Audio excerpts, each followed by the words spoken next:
So, as you heard, this talk is about characterizing and analyzing phishing attacks at the ccTLD scale.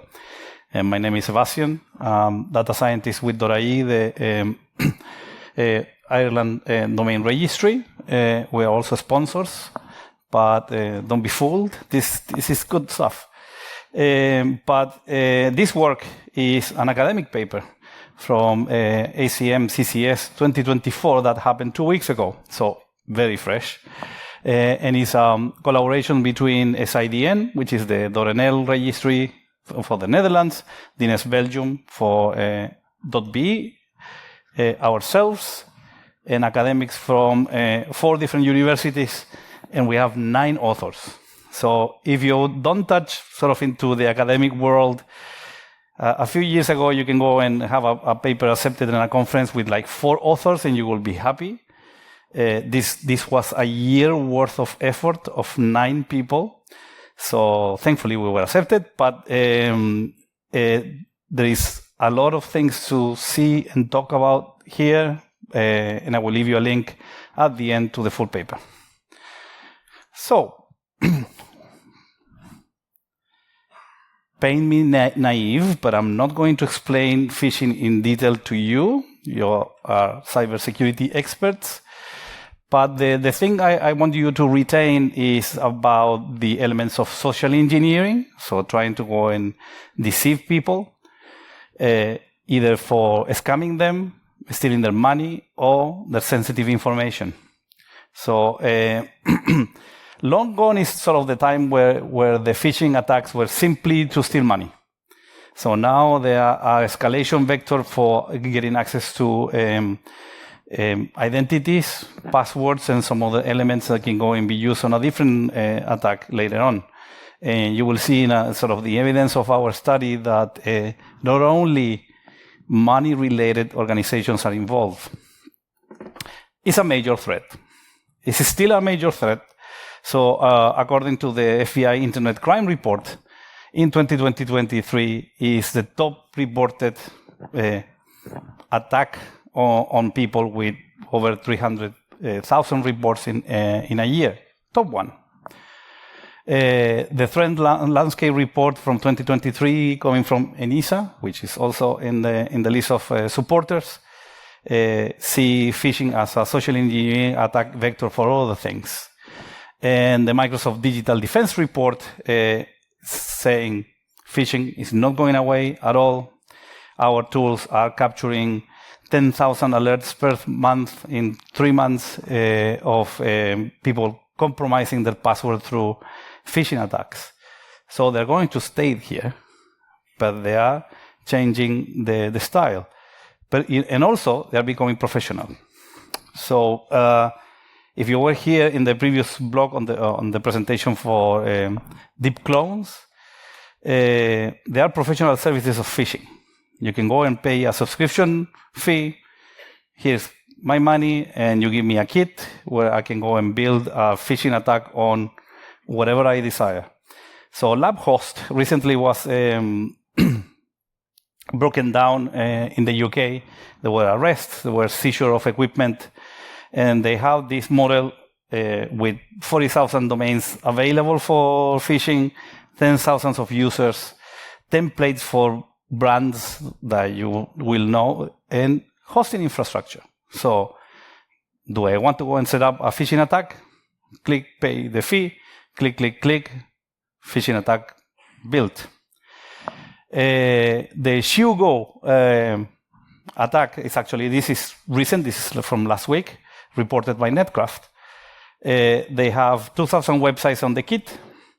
They have very specific organizations targeted in Australia, in Japan, and some other specific economies. Has been in use since September 2024, so we're talking about 2 months ago. And it uses a very modern stack. It's like very easily fooled using JavaScript frameworks and so on. And also has the ability to register domains. So it's like, I want to build this attack, register this domain in this ccTLD, off you go. So they're getting clever. They're getting sharper. They're doing this professionally. Now I'm going to take a pause to explain a little bit who we are. So when I say ccTLDs, I'm referring to the country code top-level domains from the DNS hierarchy, such as .ie for Ireland, or .es for Spain, .de for Germany, .nl for the Netherlands, or .be for Belgium. And each ccTLD has a registry, which is an organization. And there are some other colleagues from the team here in the audience. We do a couple of things, minimal things, not that important. We take care of registrations. So someone is interested in having a domain name, a label on the internet, and we keep that association. So this is you, this is your association. No one else can have it at this point in time. And we run a little thing called DNS that hopefully you heard about it before. Otherwise, we'll have to go and have a long explanation. That allows users, computers, to reach resources, so websites, email, etc. So in this study, these three ccTLDs I already mentioned, so .nl, .ie, and .be, we got together. We use between 4 to 10 years worth of data, and we combine the registration information, so when this domain first was created and appeared on the system, versus the Netcraft phishing block list. And we start pairing things, doing analysis, finding patterns, and disrupting the knowledge and the understanding of phishing attacks that the academia has. This is a very unique study because we have access to the registration data. But we also is very unique because it's very GDPR compliant. We didn't have to go and share data between us. So we made an agreement because at that point the lawyers start saying, no, you cannot send that information to other country. And so like, okay, so how we sort this out? Here, this is a piece of code. This will generate an anonymized version of the data we need here, and we can put all together. So I'm assuming you're not into the DNS world, but we are. So to give you an understanding of how this goes, so .nl is a registry with 6.1 million domains. .ie has 330,000, and .be has 1.7 million. So different sizes. We have also, there are different registration policies. .nl and .be, and you will see it on the evidence as coming, they have an open registration policy. So if you are working and have a great idea, it's like, I want to get into the Dutch market, I will register a domain name, .nl, no questions asked. But .ie has a restrictive registration policy. You have to go and provide proof that you are related to Ireland. And that makes a lot of a difference. Different country populations, different languages as well, and different density of domains per inhabitant and prices. So it's sort of a fertile ground for finding interesting patterns. So this is data heavy. Hopefully you can go and enjoy the kind of visualizations we have prepared for this. So the Netcraft phishing block list, so the data we actually use for coming up with these findings, you will see that in the Netherlands there are over 25,000 unique domains using for phishing and 137,000 different URLs. So remember the number from the FBI, they were reporting 300,000 on a year. So here we're talking half of that URLs. In .ie, we observed 555 unique domains, 4,500 URLs. Belgium, 2,800 domains, 27,000 URLs. You know how to read. You don't need me to go and read numbers on my accent, right? But so this is kind of the first bit that is interesting. So this is the number of unique domains reported per month. And it's all over the place. You can see by the colors, but the linear regression line shows a downward trend. which actually matches with what the FBI is reporting. So there are fewer numbers of phishing cases reported per year. And I think that's strange. And we're going to sort of continue this research.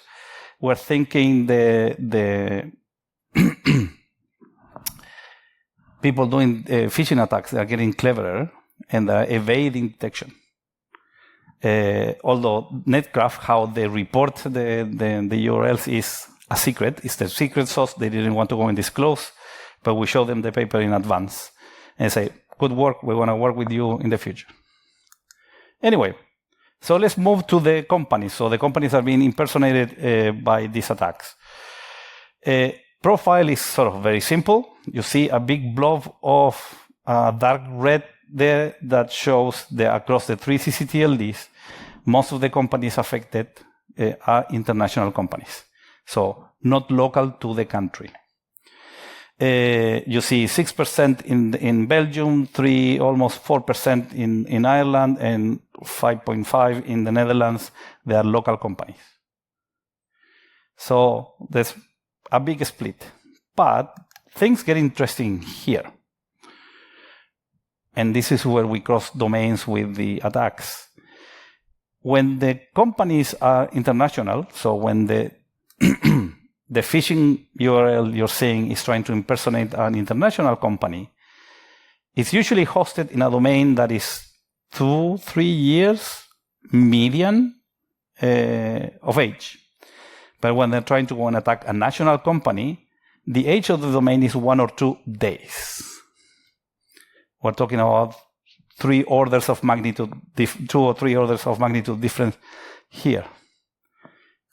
This is way clearer on this little table, not so little.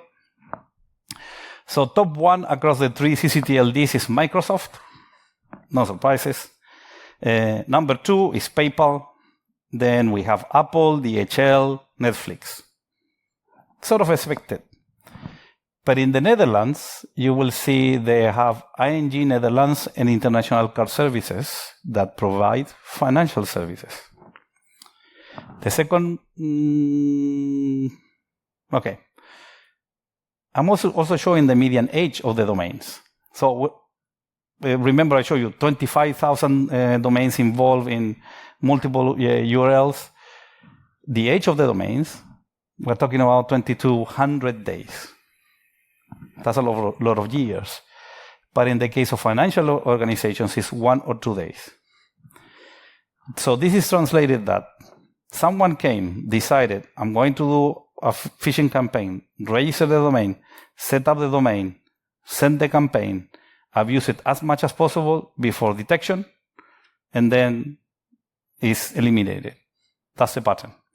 Compared to the other pattern where you have all domains that get compromised, they're used for sending phishing URLs, and then they get mitigated.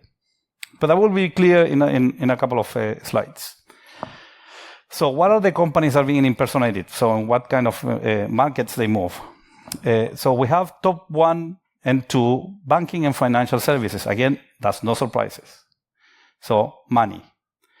But 3rd and 4 is technology and internet services. Think Facebook, Instagram, LinkedIn, your TikTok account, your access to your broadband account, etc. And you see on number 7 is government services.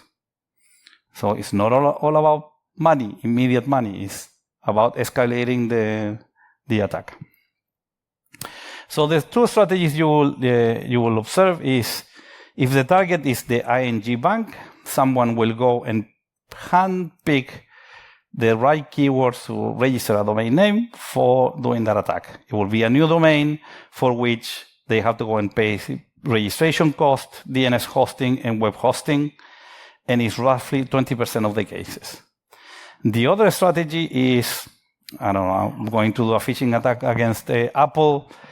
Pastries AMS is it's a vulnerable website. I found a vulnerability. I'm going to abuse and plant a phishing URL there. It's an old compromised domain that's been used for a long time. No one cares about that domain a lot. You don't have to pay anyone any cost, and it's 80% of the attacks. So I was talking about the Netherlands, and I was talking about Belgium, but I didn't talk about Ireland on purpose. And it's because on that period of 4 years, we only had 2 new phishing domain names that were abused within days of registration. One of those was sort of an innocent business consulting group somewhere that got compromised on day 1.5. So it was registered and was abused in 1.5 days. The other was cleverly picked for the purpose of online identification verification, something. Those are a hint of the keywords. So our restricted registration policy prevents someone. There's no incentive for them, for whoever is wanting to create an attack on a new .ie domain, to go and register a domain, because it will take them too much work. They can go and go somewhere else. But so we think that restrictive registration policy is preventing us from seeing more attacks, but it doesn't prevent compromised domains, unfortunately. How I'm doing time-wise? Thank you. Yeah. So now we're going to talk about a few observations coming from the measurement side. So this is where my all hat as a researcher, internet measurement side of things come, and it's the role of the DNS. So we run the DNS for .ie. .nl runs the DNS for the Netherlands, and because the role is translate labels into resources, locations of resources on the internet, like iris.ie, we observe billions, and that's not a typo. We're talking about billions of data points per day. .ie is a little bit smaller. It's like 350 million DNS queries per day. But the Dutch, they see 6 billion queries per day. So that's a lot of data, but it also shows a little bit some interesting signals.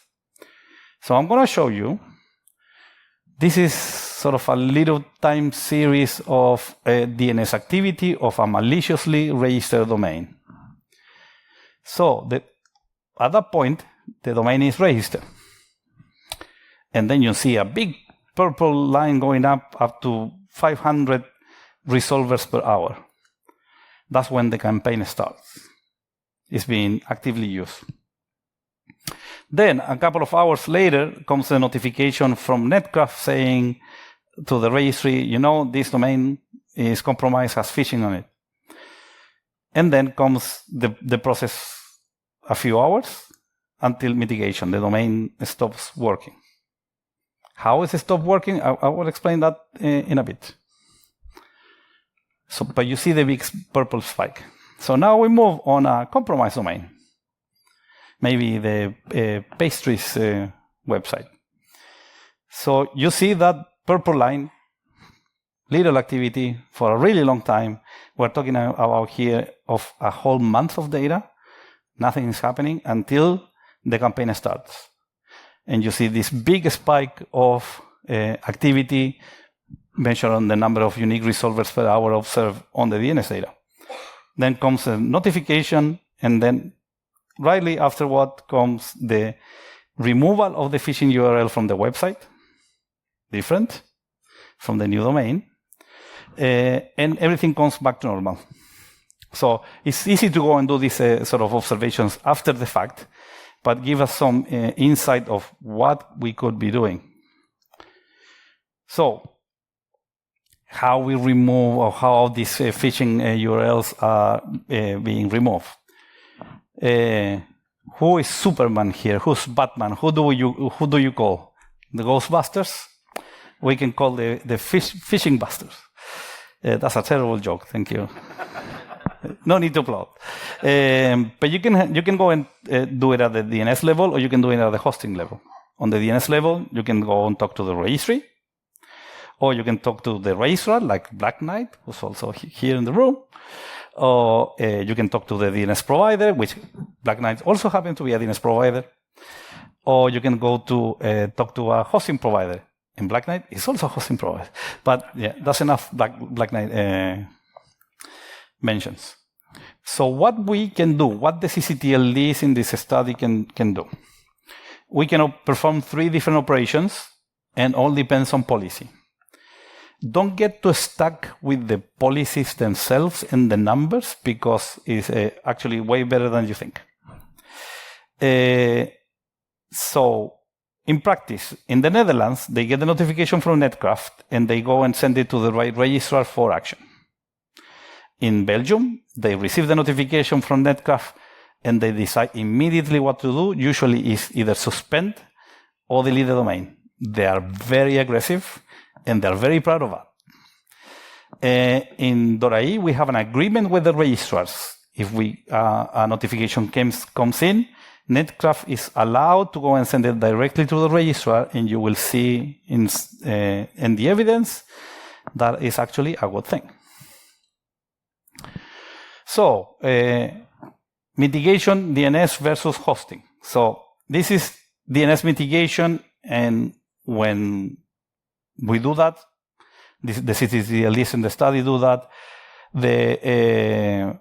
between 40 and 60% of the cases are handled in the first 24 hours, but when it's involving the web hosting, roughly the same number, 50 to 60% of the cases are handled in the first 6 hours. You will see the slides, you will have access to the slides, but there's a little green bump in there, and that's Ireland. And in some cases, the cases are handled between half an hour and 1 hour after the notification. That's blazing fast, and that's really good. Ideally, you want to go and catch them soon. And you will see, depending on the case, that usually between 24 to 48 hours when between notification and mitigation. So what you're seeing here is the phishing site. It's a phishing site for a French bank of a domain registered in the Netherlands. And this is a timeline. So and it's intentional that doesn't have a time scale. But there was a time where they didn't have a site. Then they activated the phish site. Then the site was disabled. Then it went to a default page and then disappear. So that's the point of registration, no site, unexpected. Then the notification came in the middle of the time where the phishing site was up. And then comes the mitigation and the site doesn't exist anymore. So how do we know that happened? Is because in the Netherlands, they have an in-house crawler. Basically, an automated mechanized system that goes and verifies if a new domain registered has a website. Every hour. Very aggressively, very consistently. And that was that crawler that had the chance to go and capture the screenshot that you see here. They capture that screenshot. So that crawler aggressively goes, is there anything here? Is there anything here? Go and go. Potential phishing site. So there is a space here by that in-house crawler to go and detect the phishing site before Netcraft. So there is hope. Anyway, in order to go and finish my presentation, this is an academic paper. It's full of details. It's 18 pages of things. So there is a QR code there for access to the full paper.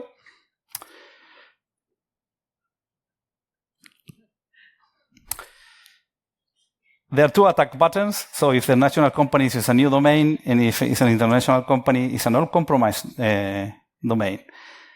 And the policy implications that each registry decides affects how the mitigation works. You heard the giggling? You know why you're giggling, right? This is a security conference. You shouldn't be clicking on random QR codes. So you got rickrolled. Anyway, this is the real URL. Trust me, I'm an engineer, researcher, data science. I do everything. I even clean up and do the hacker. And that's the URL if you want access to the paper. It's openly. And thanks for your time. So.